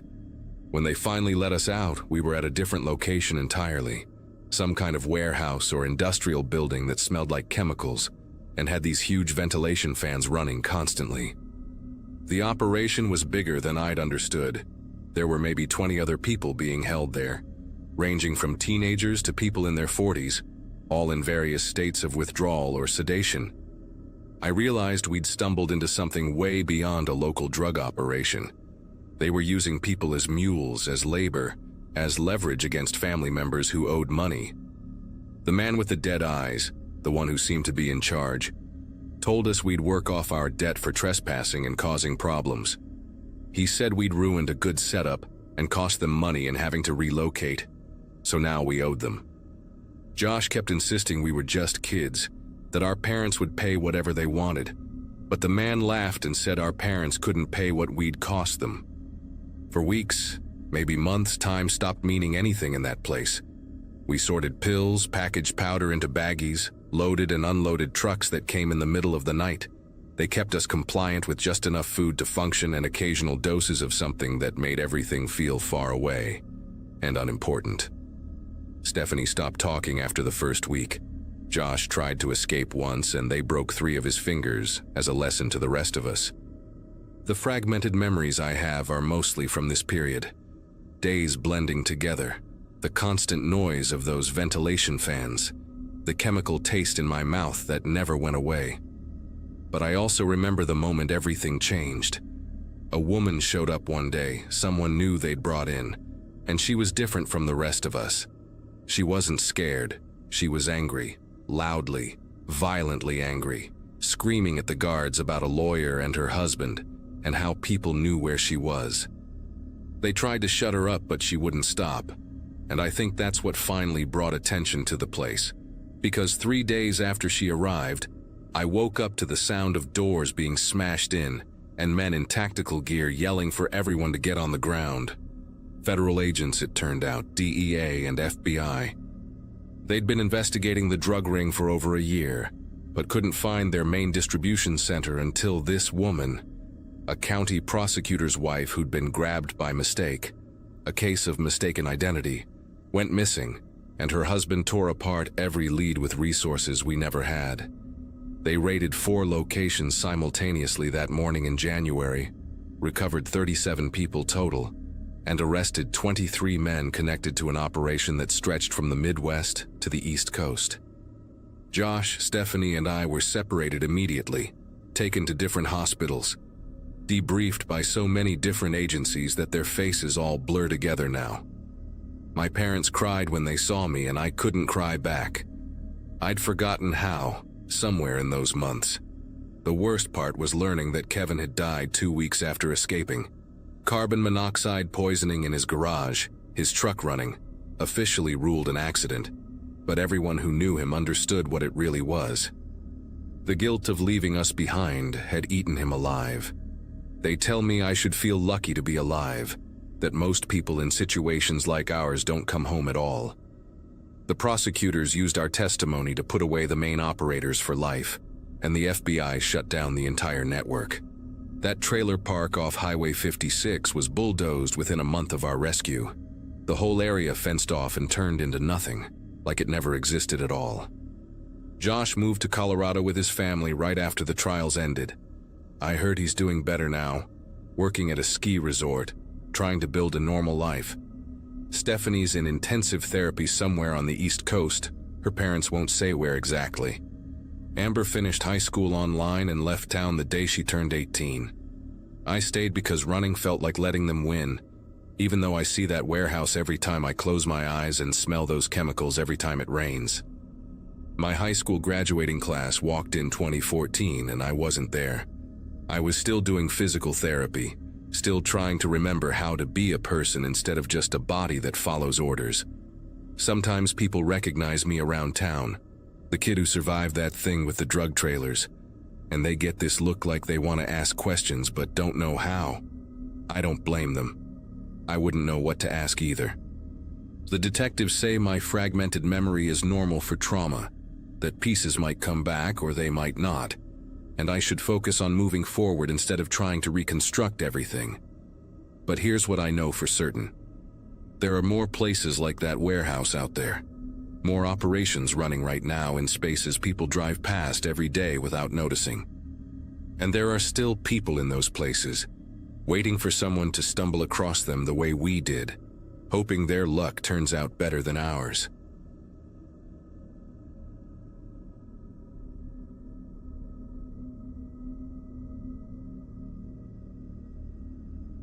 My cousin Rita had this way of making everything seem fixable, even when it wasn't. Wednesday evening in January 2024, I sat at her kitchen table just outside Springfield, Missouri, signing papers that ended my marriage while she heated up leftover pot roast and told me about her plans for spring planting. My birthday had passed the week before. 39 felt different than 38 somehow, heavier. And here I was starting from scratch with a new apartment in town, and a job that kept me staring at wrecked cars all day. Insurance adjusting pays decent, but it teaches you to see damage everywhere, calculate loss like it's just numbers on a form. Rita kept the conversation light, asked about work, avoided mentioning my ex-wife's name. By the time I left around 7, the sun had already set, leaving that dead gray light that makes Missouri winter feel twice as cold. County Road 48 was my usual route home, 40 minutes of farmland and scattered houses set so far back from the road you could barely see them. I'd driven it 100 times, knew every curve and dip. Around mile marker 31, my 2015 Ford F-150 started making this grinding noise that shot straight through the floorboard. The engine shuddered hard, the whole truck vibrated, and then everything just quit. I managed to coast onto the shoulder near a beaten mailbox with Pruitt spray-painted crooked across the front. Tried the ignition 3 times, got nothing but clicking and that horrible metal-on-metal sound. One car passed without slowing, taillights vanishing around the bend like it couldn't get away fast enough.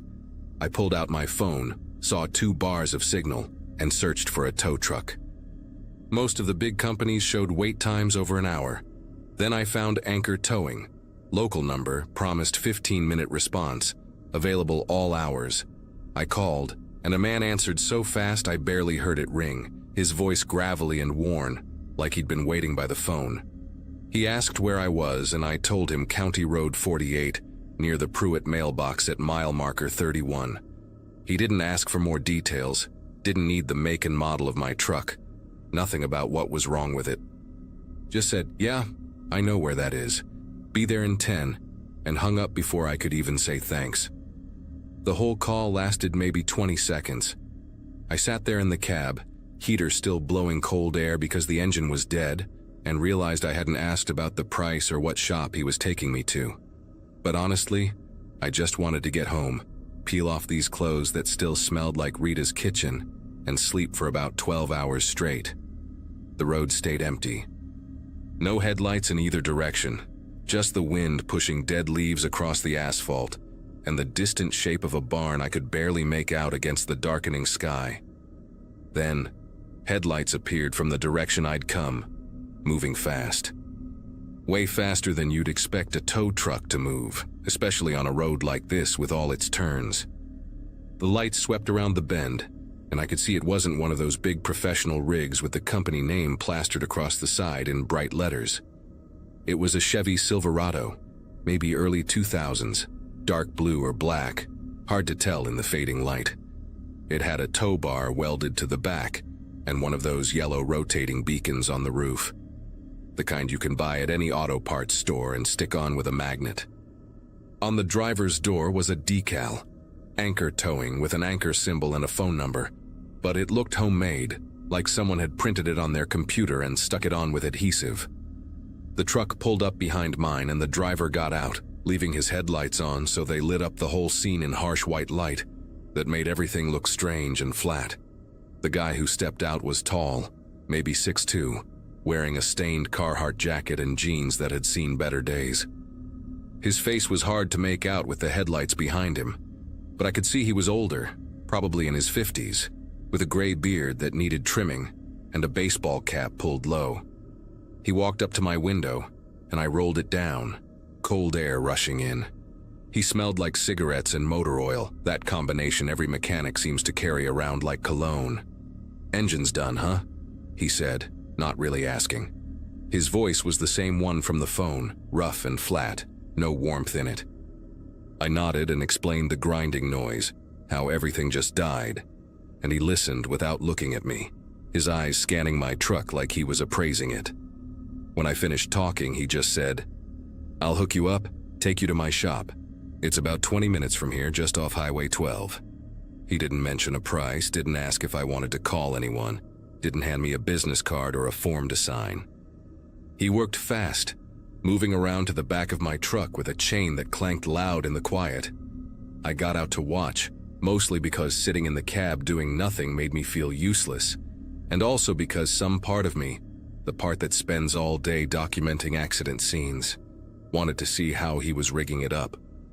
The setup looked solid enough, chains looped through the frame, hooks secured, but there was something sloppy about it, like he'd done this 1,000 times and stopped caring about the details. He worked without talking, didn't make small talk about the weather or ask what I did for a living, none of that casual conversation tow truck drivers usually throw at you to fill the silence. When he finished, he straightened up and said, "You can ride with me or stay in your truck, doesn't matter." His tone made it clear he didn't care either way. I hesitated, looking between his Silverado and my F-150, and something in my gut twitched, just a small, uncomfortable feeling I couldn't name. But I was tired, emotionally wrung out, and this guy was my ride. I told him I'd stay in my truck. He shrugged like I'd just told him the sky was blue and walked back to his Silverado without another word. I climbed into my F-150, settled into the driver's seat even though I had no control anymore, and watched through the rear window as he got into his truck. The engine rumbled to life, louder than it should have been, and then we started moving. The jerk when we first pulled onto the road was rough, rattled my teeth, but then it smoothed out into this weird gliding feeling, being pulled along by someone else's momentum. I kept my phone in my hand, screen lit up showing 7:30, and watched the road slide past in reverse through my side mirror. We went maybe 2 miles before he made a turn I didn't recognize, onto a narrower road with no street sign, just gravel and dirt packed hard from years of use. Trees pressed in close on both sides, branches scraping the top of my truck with this rhythmic scratching sound that set my nerves on edge. That's when I realized I had no idea where this shop was supposed to be. He'd said Highway 12, but we were heading away from it, deeper into back roads I'd never been on. I tried to remember if there were any repair shops out this way and came up blank. My phone still had 1 bar of signal, just barely hanging on. I thought about calling Rita, telling her where I was, but what would I even say? That I had a bad feeling about the tow truck driver who was doing exactly what I'd paid him to do. That sounded paranoid, like the stress of the day was making me see danger where there wasn't any. But my hands wouldn't stop gripping the phone tighter, and I kept watching the trees pass by, looking for something familiar, some landmark that would tell me we were going the right direction. Nothing. Just more trees, more darkness, and that horrible scratching sound every time a branch dragged across my roof. Then he turned again, onto an even smaller road, barely wide enough for 2 vehicles, and the pavement gave way entirely to dirt. The beacon on his roof kept spinning, throwing yellow light across the trees in sick rotating patterns. We'd been driving for maybe 15 minutes when he slowed down near a clearing on the left side of the road.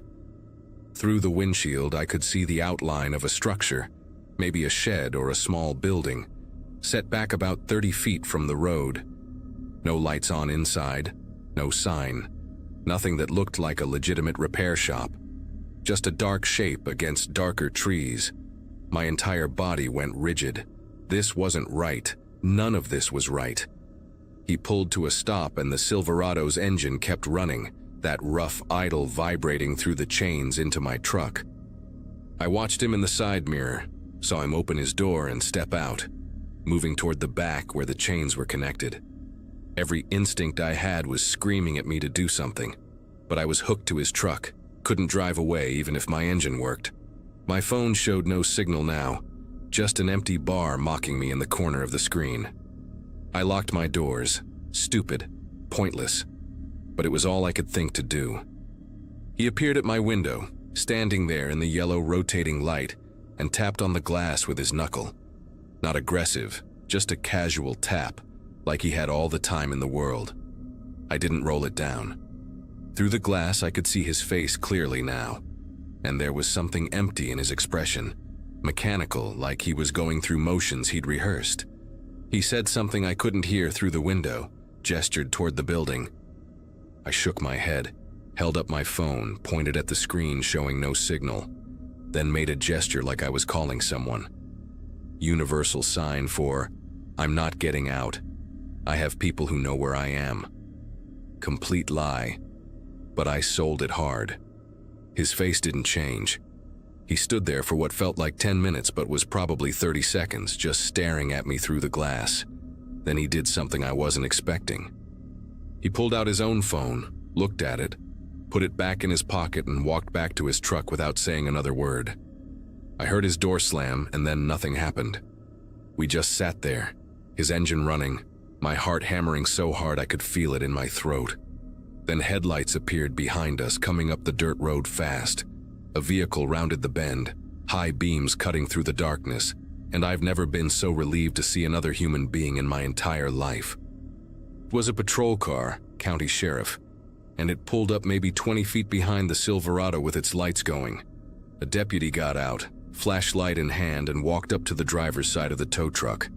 I couldn't hear what they were saying, but I could see the deputy's posture change, see him step back and put his hand near his belt. The conversation lasted maybe 2 minutes, and then the deputy walked over to my window. I rolled it down immediately, cold air rushing in along with the sound of the deputy's radio crackling. He was young, maybe late 20s, with a clean-shaved face and sharp eyes that took in everything. "Sir, are you all right?" he asked, and his voice had that careful calm cops use when they think something's wrong, but don't want to spook anyone. I told him I'd called for a tow. My truck broke down on County Road 48, and this guy showed up saying he'd take me to his shop. The deputy nodded slowly, glanced back at the Silverado, then asked me, "Did you get a card or any paperwork from him?" I said no, and his jaw tightened just slightly. The deputy told me to stay put and walked back to the Silverado. Whatever he said to the driver made the guy get out of his truck with his hands visible, and within minutes another patrol car showed up, then another. They had the driver standing by the hood of his Silverado, talking to him, checking his identification, running something on their radios. One of the deputies came over and explained they'd been looking for this guy for 3 weeks. Apparently there'd been a string of incidents, people calling for tow trucks on rural roads, drivers showing up fast with homemade decals and no legitimate business license, then either robbing the stranded motorists or, in 2 cases, the people in their vehicles just vanished entirely until their trucks were found abandoned days later in different counties. The fake tow driver would target people alone on empty roads, use the isolation against them, and the decal on his door could peel right off when he was done. They'd been tracking reports but couldn't pin him down until tonight. The deputy said the only reason they found me was because someone had called in a suspicious vehicle, matching the description heading down this road. Probably a neighbor who'd seen the beacon light through the trees and thought it was strange. They unhooked my truck right there on the dirt road and called a legitimate towing company out of Springfield to come get me. Took another hour before they arrived, and I spent that time sitting in the back of a patrol car with a blanket around my shoulders, watching them process the scene.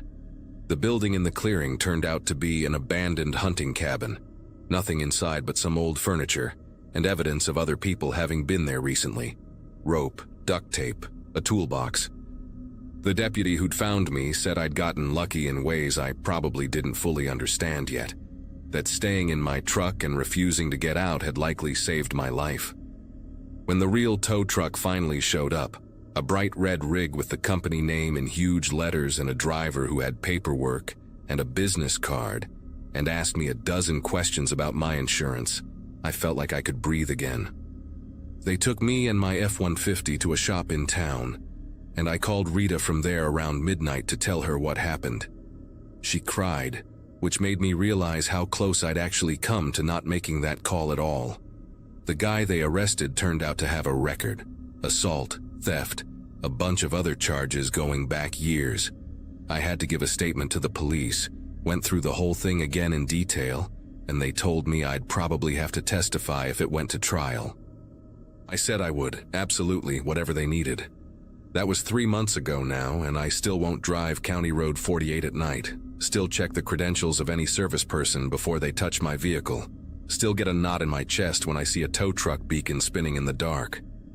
Some guy in a fake uniform with a homemade decal almost made me disappear, and the only reason I'm here typing this is because I listened to that small, uncomfortable feeling in my gut and refused to get out of my truck. Trust that feeling. Always.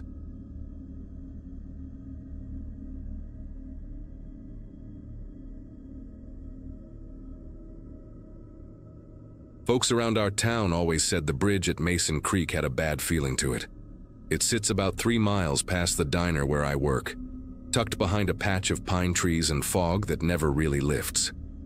The asphalt there crumbles into dirt, and when the wind blows through, it whistles through the cracks like the bridge is breathing. I had lived in Claymore all my life, waiting tables since I was 18, and I knew every regular's car by sight. That is why, when I drove home after my shift one night and saw a silver Honda parked near the guardrail with no lights on, it caught my attention immediately. At first, I figured someone broke down. Happens all the time when folks take the back roads to avoid the state patrol. But when I passed by the next night and saw a different car in almost the same spot, an old maroon Buick this time, I felt a strange sense of repetition that stuck with me. People in town started whispering about it too. A delivery guy said he'd seen 3 cars left there in the last week, always after midnight, always gone by morning. Nobody knew who they belonged to, and nobody really wanted to stop and check. Then came the night I noticed a beat-up blue Ford Fusion parked right under the bridge's main arch. I recognized it right away. It belonged to Casey, one of the waitresses who worked the late shift with me at the diner. Casey had been covering extra hours because her boyfriend lost his job, and she usually left around the same time I did. Seeing her car sitting there, engine off, door slightly cracked open, made my chest tighten in a way I can't fully describe. I pulled over a little ahead of the bridge, cut the headlights, and just sat there, watching the Ford. The whole place was quiet, the kind of quiet that presses against your ears. The bridge lights had gone out years ago, so the only thing I could see was the faint gleam of metal from the car's bumper catching my high beams. I called Casey's phone, no answer. Tried again, nothing. That was when I noticed a faint flicker of light inside her car, like someone using a flashlight or maybe a lighter. It blinked twice, then disappeared. For a few seconds I thought about turning around and pretending I never saw it. But curiosity has always been my worst habit. I stepped out of my car, leaving the engine idling just in case I needed to bolt. The air smelled like wet iron, sharp and heavy.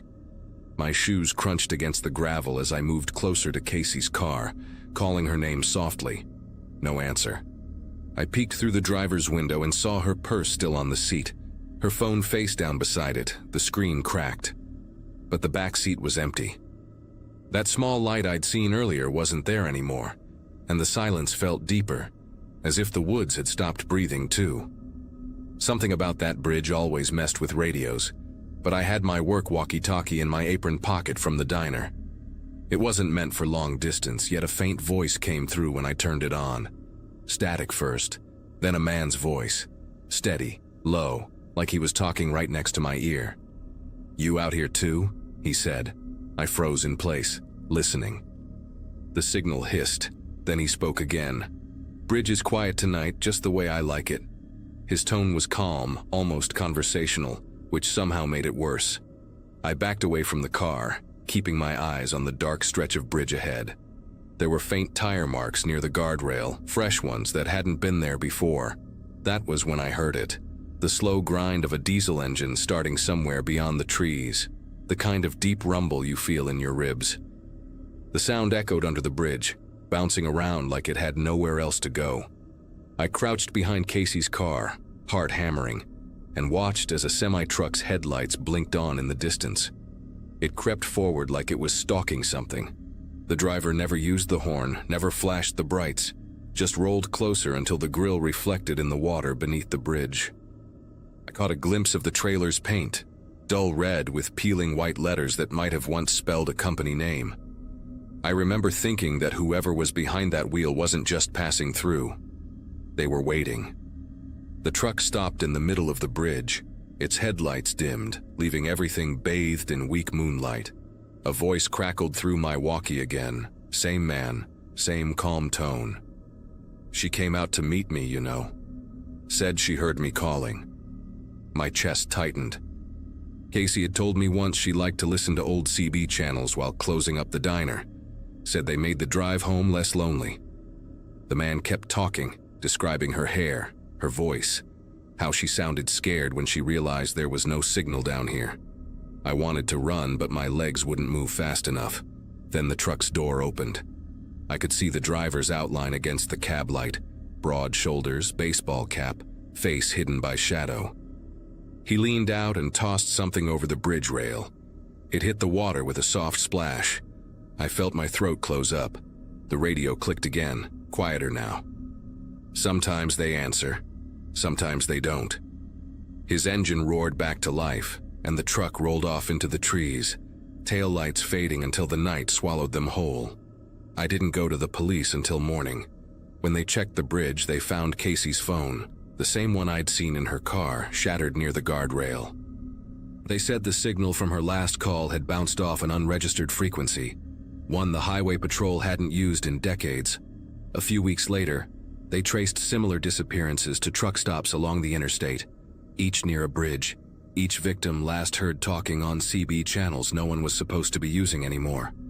To this day, that stretch of road stays empty after dark. People in Claymore say it's haunted, but I don't think it's ghosts keeping folks away.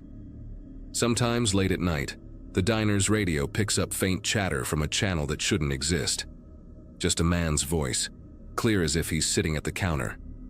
"Anyone out there near the bridge?" he says. "It's real quiet tonight."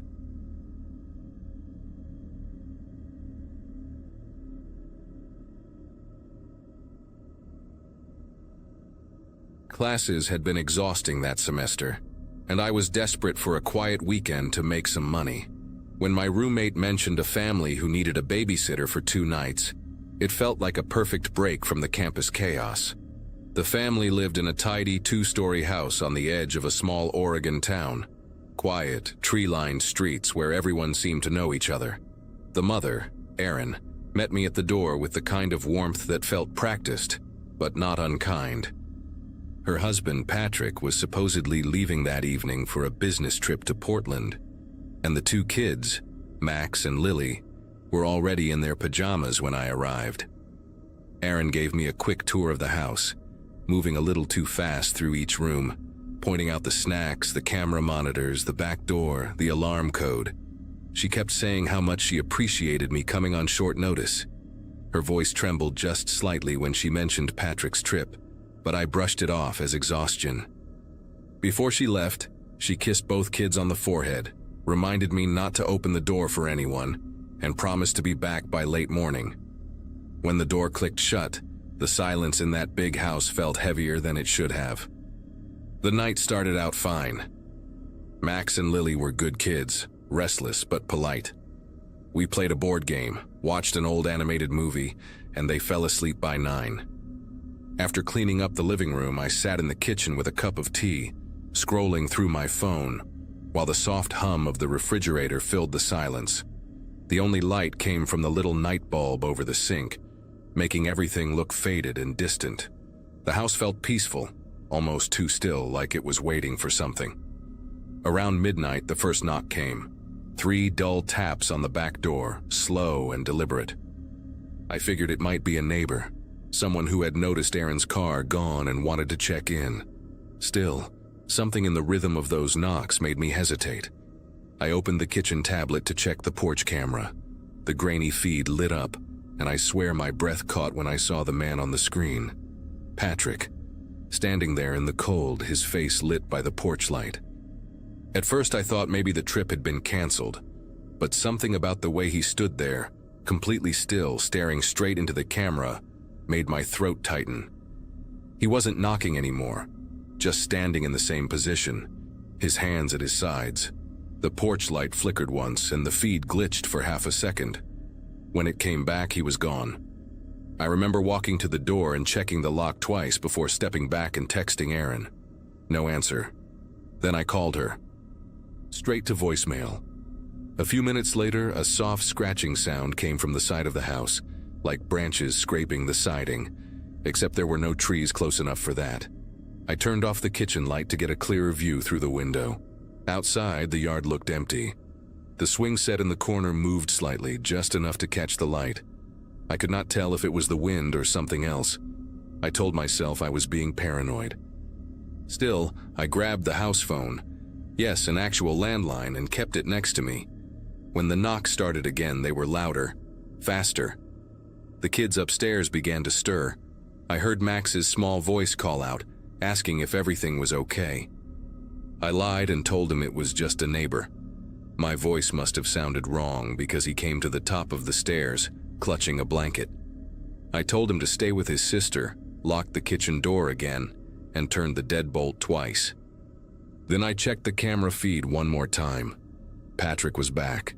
His face was closer now, his expression flat, as if he were watching something beyond the lens. I dialed 911 with shaking fingers, whispering the address while keeping my eyes on the screen. The dispatcher asked me if I was sure it was the homeowner. I said yes, absolutely sure. She told me officers were on their way and to stay inside. I remember feeling this strange mixture of relief and disbelief. I had seen his face earlier that evening when he hugged the kids goodbye. There was no mistaking him, but the man on that screen looked wrong somehow. The same features, same clothes, but a blankness in his eyes that I can't describe. The police took about 15 minutes to arrive, though it felt much longer. During that time, I kept every light in the house off and sat at the bottom of the stairs listening. I could hear something faint outside, footsteps crunching against the gravel, slow and uneven. Then the sound of a car door shutting somewhere nearby. I waited for a knock at the front door, but it never came. When red and blue lights finally flashed through the curtains, I ran to open the door before they even stepped out of the car. 2 officers searched the property while one stayed with me and the kids. They found footprints near the back porch, leading toward the woods that bordered the neighborhood. I remember one of them saying the prints matched heavy boots, not sneakers or dress shoes. When they ran Patrick's name through their system, the mood shifted instantly. One of the officers made a quick call and stepped outside. A few minutes later, he came back pale-faced and told me Patrick was confirmed to be in Portland. His body had been found in a motel parking lot earlier that evening. Erin returned the next morning in tears, escorted by detectives. The truth unfolded in fragments. Months of violence hidden behind closed doors, reports she never filed, neighbors who suspected but stayed quiet. Patrick had apparently left town 2 days earlier after a violent argument, but something or someone wearing his face came back that night. The officers never found any signs of forced entry, and the camera feed from that moment somehow vanished from the cloud storage before they could retrieve it. I quit babysitting after that. Aaron and the kids moved away not long later. Every once in a while, I'll see a man on the street with the same posture, the same way of standing perfectly still like Patrick did on that porch. And for a second, I feel that same pressure in my chest, like the air is too thick. I try not to think about what I saw on that screen, or who, if anyone, was actually standing outside that door.